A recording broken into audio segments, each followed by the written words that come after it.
we start for the Ring magazine, it's always a pleasure to be joined with Tony Sims here in London. Tottenham Hotspur just concluded the press conference for Chris Eubank Jr against Conor Benn. Tony, how's things? How are you? Good to see you. Yeah, all good, mate. And obviously we just had the press conference, and pleased to get out of the way. It seems like we've done this all week, media and press, and they're just looking forward to the weigh-in tomorrow, and then obviously off we go Saturday night.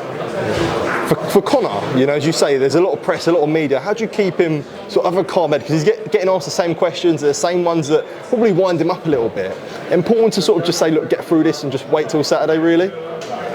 Yeah, I mean, listen, I think people that don't know him think he's too emotional. But yeah. He's emotional for seconds or minutes, and then, you know, I find him a pretty calm fighter.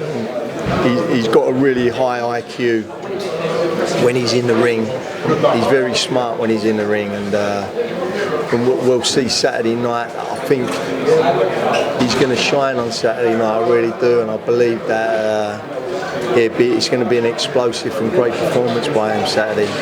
It's interesting you say that, because, as I say, the common sort of sense with Conor is that he might be too emotional, too angry. When you speak to him, when I spoke to Nigel was like, mate, listen, there's no anger involved. So, yeah, would you say that's like a common misconception there, that, look, he's not angry, it's just, he's talked about being emotional, but no real anger or anything like that involved from Conor?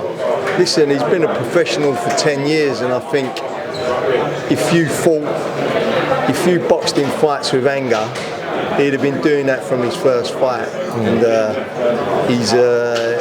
he's a professional athlete, and he's had 23 fights from 123, and you know, he gets in the ring and he's calm in the ring, he's explosive in the ring, and he's he's a real talent. And I think Saturday night, as I said earlier in the press conference, I think the 2 years of hell that he's been through, I believe this is his destiny Saturday night for everything to come together for him and to shine on Saturday. Nigel mentioned about sparring in Spain. Obviously, I know sometimes there's always a code, and, you know, talking about what happened in sparring, stays in sparring. Nigel was sort of happy to share what happened. I mean, if you could share any light on what happened with the Sky and William Scull. He obviously said he sort of quit after 8 rounds. Didn't know if any thoughts on Nigel's comments there. Obviously, you would have been there for them spars. Listen, all I can say, he's had world-level sparring. He's had great sparring over there. Denzel Bentley, WBO #1 rated middleweight, fantastic sparring. You'd have paid to watch them spars, and they was great spars. And obviously Bruno Cerise we had over there, great sparring. Ramon Musa, William Scull, it was all really, really good sparring over there, and sparring's about practicing and getting ready for the fight, and I believe that's what he did. And like I said, he excelled in training when we was there. He hit all his track times.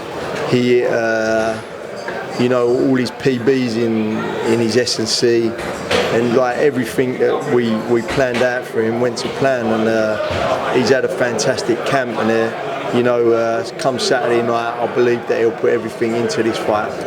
When it comes to moving up 2 weights as well, Hearn and Matchroom and Conor was sort of quick to say, look, a lot of people talk about sort of Eubank coming down to 160. Do you feel like the fact of Conor coming up 2 weights isn't really, the danger of it or how hard it isn't really being spoken about enough, would you say?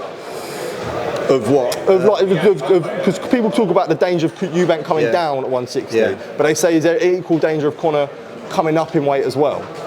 But what I don't understand is why are they saying that Eubank's coming down to 160? Yeah. Because he's been 160 in his last 5 fights, so I don't really get that. He's fighting at his natural fighting weight of middleweight, which he's fought most of his career at middleweight. So I don't really get what they're talking about there. But what I do know is Conor Benn's natural fighting weight is 147. He had a couple of fights at 150.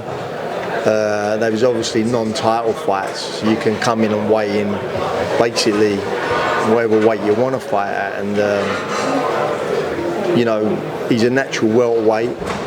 After the Chris Eubank fight, he'll be dropping back down to 147. So, because that's his natural weight. But as I say, Eubank's fought at 160 his last 5 fights, so I don't really understand what people are talking about there. Okay, interesting. Before I do let you go, actually, Tony, you mentioned Ramon Musa there, obviously a good friend of mine. I did want to talk about him a little bit. Made his pro debut. He was over in Spain. Yeah, exciting prospect at 168, I guess. Yeah, as you say, he's a GB fighter, and he was on GB for a long time, and national ABA champion, and he come out and done a week with Conor, and he had, he done us a good favour. He's a sharp, big super middleweight, smart boxer, and he did really well out there. Good, appreciate that, Tony. Yeah, as always, appreciate the time. Always good to see you, and all the best for Saturday. Appreciate it, mate. Thanks.